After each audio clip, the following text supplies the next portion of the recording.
ہمارے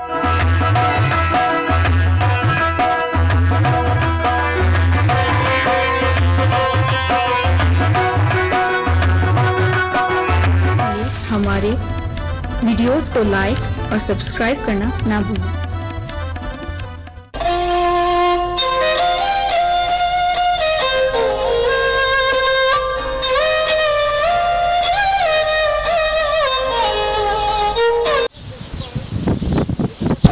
اس وقت ہم لداخ میں بیٹھے ہیں اور یہاں ہمارے ایک بزرگ ہستی ہے، تو میں ان کے سے جو ہے سوال جواب میں شروع کرتا ہوں اور وہ میرے سوالات کے جواب دیں گے۔ اس سے پہلے میرے سوال ہے کہ شاہ صاحب آپ اپنا نام، ولد اور اپنا خاندانی تعارف کروائیں۔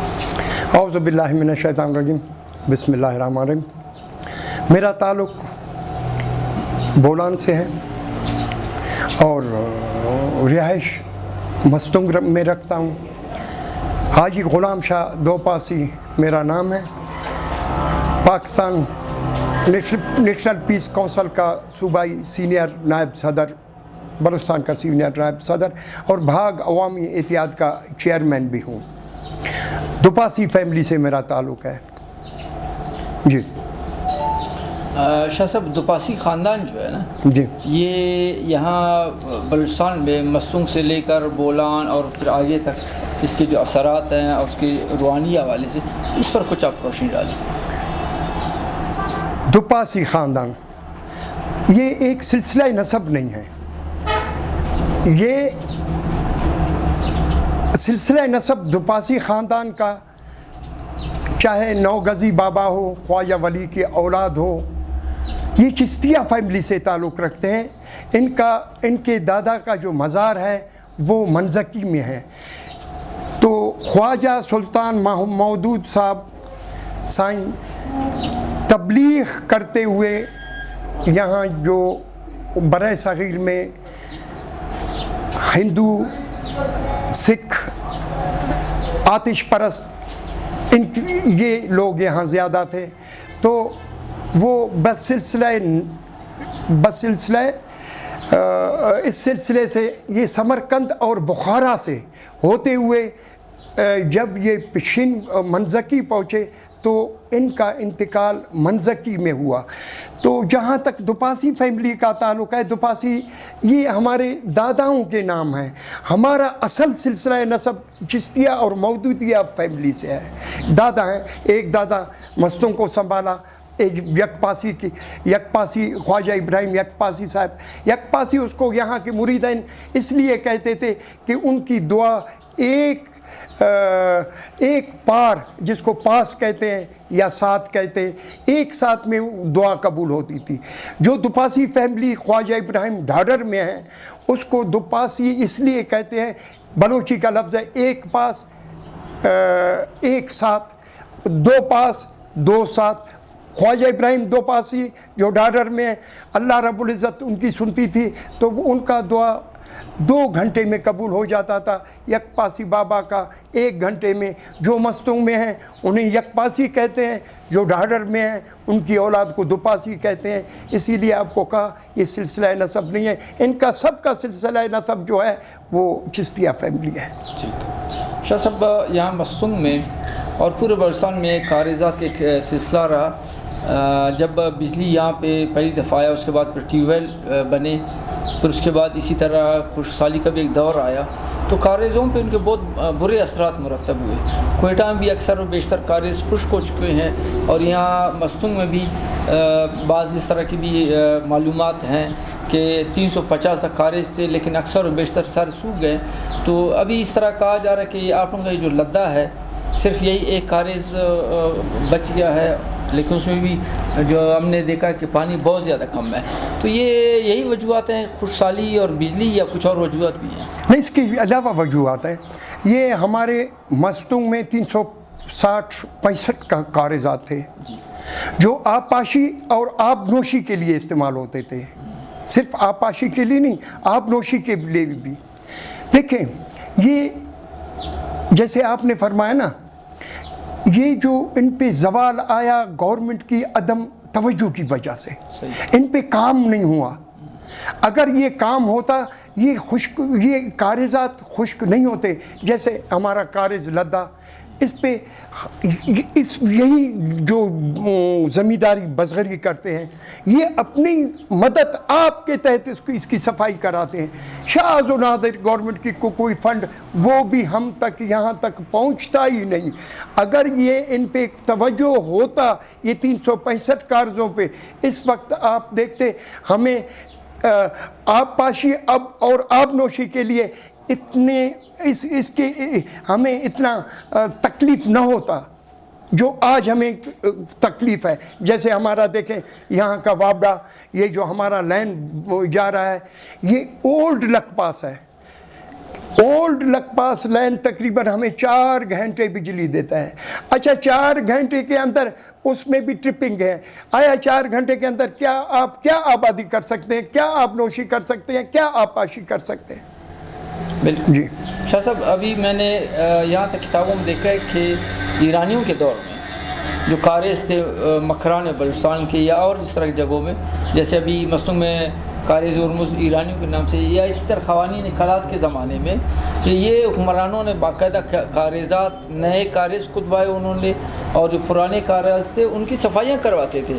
یعنی ابھی خانقلات کے دور جو گزرے ہیں مختلف، ان میں یہ کام ہوتا رہا، اور اس سے پہلے ایرانی دور.